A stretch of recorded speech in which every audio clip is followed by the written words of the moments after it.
You were the smart one, not in an abstract way, in a very visible way. You finished tests early. You understood things before they were fully explained. You rarely felt lost when everyone else did, and people noticed. Teachers trusted you. Friends asked for help. Adults used words like potential around you at some point without a clear moment that stopped being feedback and became identity.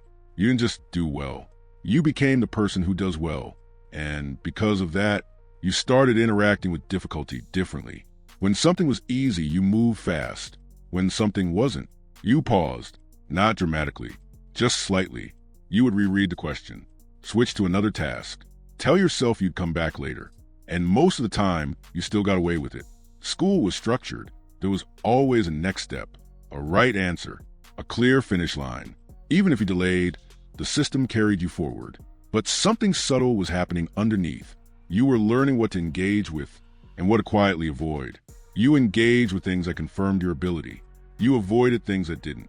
For example, you might spend hours perfecting an assignment you already understood, but postpone starting something where you felt unsure. You might help someone else solve a problem, but hesitate when facing one you couldn't immediately figure out. You might research deeply instead of actually beginning. It didn't look like avoidance. It looked like intelligence. And because of that, no one corrected it. Over time, this becomes a pattern, not a conscious strategy, a default response. Fast forward. Now there are no clear instructions, no predefined path, no one telling you what the next step is. You sit in front of something open-ended, a career choice, a project, a decision that actually matters. And for the first time, understanding is not enough. You can think about it, analyze it, break it down from every angle, but none of that moves it forward.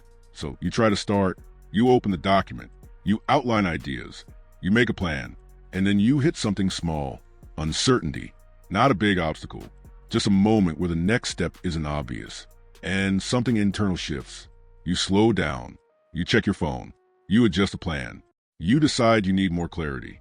From the outside, it looks insignificant, but this moment repeats again and again and again. You don't abandon things all at once. You fade out of them. A course you were excited about, pause halfway. A project of potential left unfinished. An idea that felt right, never tested. And the pattern is always the same. You move quickly at the beginning and disappear at the first real friction. This creates a strange contradiction because you're not inactive. You're constantly engaged. You think about your life. You reflect. You consume information. You try to find the right direction, but very little becomes real. So your days start to feel full, but your life feels static. And that's where the confusion begins. Because you've seen your own ability. You know how fast you can learn, how clearly you can think. So why does nothing seem to move? It's not that you don't start. It's that you don't stay. And the moment you leave something, your mind fills the gap with a story. Maybe this isn't the right path. Maybe I need a better plan. Maybe I'm not fully ready yet. All of them sound reasonable. None of them solve the pattern. Because the pattern isn't about the path. It's about your relationship with difficulty. You were never trained to stay when things stop making sense. You were trained to succeed when they do. So now, every time you face something that requires repetition, confusion, slow progress, it doesn't feel like growth. It feels like misalignment. And without realizing it, you keep searching for a path that feels like your past. Clear, fast, certain. But the life you're trying to build doesn't work like that. And that's the tension you feel. Not a lack of direction, but a mismatch between how you learn to operate and what reality actually demands. You're still using a strategy that once worked perfectly in a system that no longer exists. And until that changes, everything will keep starting and quietly stopping. At this point, it doesn't look like confusion anymore. It looks like hesitation. But underneath, it's something more specific. You're not avoiding action. You're avoiding a conclusion. Because the moment you fully engage with something difficult, you risk discovering something you've never had to face before. Limits, not theoretical limits. Real ones, where effort doesn't immediately translate into progress. Where time doesn't guarantee results. Where you're not ahead. And that creates a quiet threat, not to your future, but to your identity. If you try consistently and don't perform, what does that say about you? This question is rarely conscious, but it shapes behavior in very precise ways. You stay in preparation longer than necessary. You optimize a plan instead of testing it. You wait for clarity that only comes after action, not because you're being careful, but because as long as you don't fully commit, the answer is still open. And an open answer is safer than a disappointing one. There's also another layer, less obvious. When you were ahead, progress felt fast, almost immediate. Now it's slow, fragmented, sometimes invisible. So your brain interprets the delay as something is off. Not, this is the process. This creates a subtle rejection. You don't consciously quit. You just stop returning. And then there's comparison, not with others, with your past self. You remember how quickly things used to click, how natural it felt to move forward. Now, every step feels heavier. So instead of adjusting your expectations, you question the path. And slowly, without noticing, you start prioritizing what preserves your self-image over what actually builds your life. You choose being capable in theory over being average in practice, because theory is clean, practice is exposing. But there's a shift that begins to happen. Quietly, you start realizing that the discomfort you feel is not a signal to stop. It's a signal you've entered a different kind of game, one where intelligence is no longer measured by how fast you understand, but by how long you can stay. And that realization doesn't immediately change your behavior, but it changes how you interpret the friction. It stops being a verdict and starts becoming information. Not, this isn't for me, but this is where it actually begins. That shift is small, almost invisible, but it's enough. Because once friction is no longer a threat, it becomes something you can move through. Nothing changes all at once. There's no clear turning point, no moment where everything suddenly clicks. What changes is smaller than that. You stop trying to feel ready and start allowing yourself to be unprepared. At first, this doesn't look like progress. It looks like doing things badly. You open something you've been postponing, and instead of planning it perfectly, you just begin, not confidently, not clearly, just concretely. You write a few lines that don't sound right. You study something and don't fully understand it. You try to apply something and get inconsistent results. And the instinct is still there, to stop, to reset, to go back to thinking. But now, something is slightly different. You recognize the moment, that exact point where you used to leave.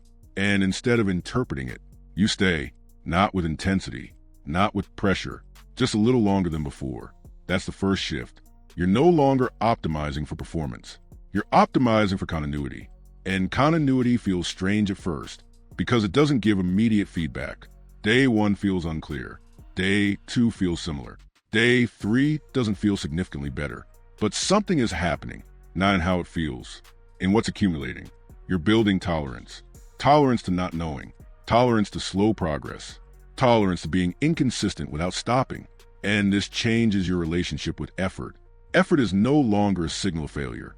It becomes part of the environment, like background noise, present but not decisive. So your behavior stabilizes. You don't rely on motivation. You don't wait for clarity. You don't restart every time it feels off.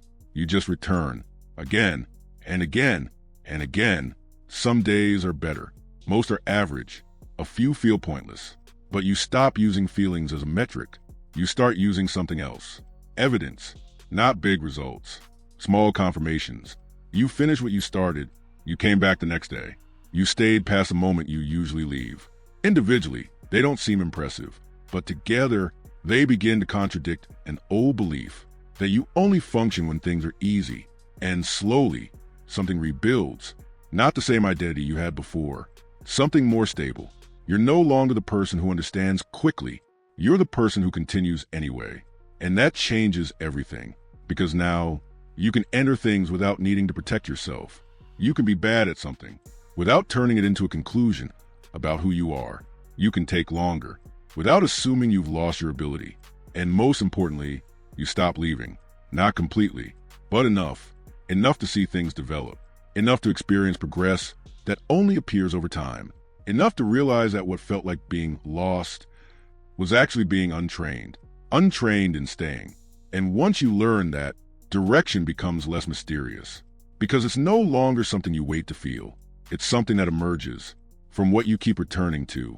Quietly, without certainty, without urgency, just build over time.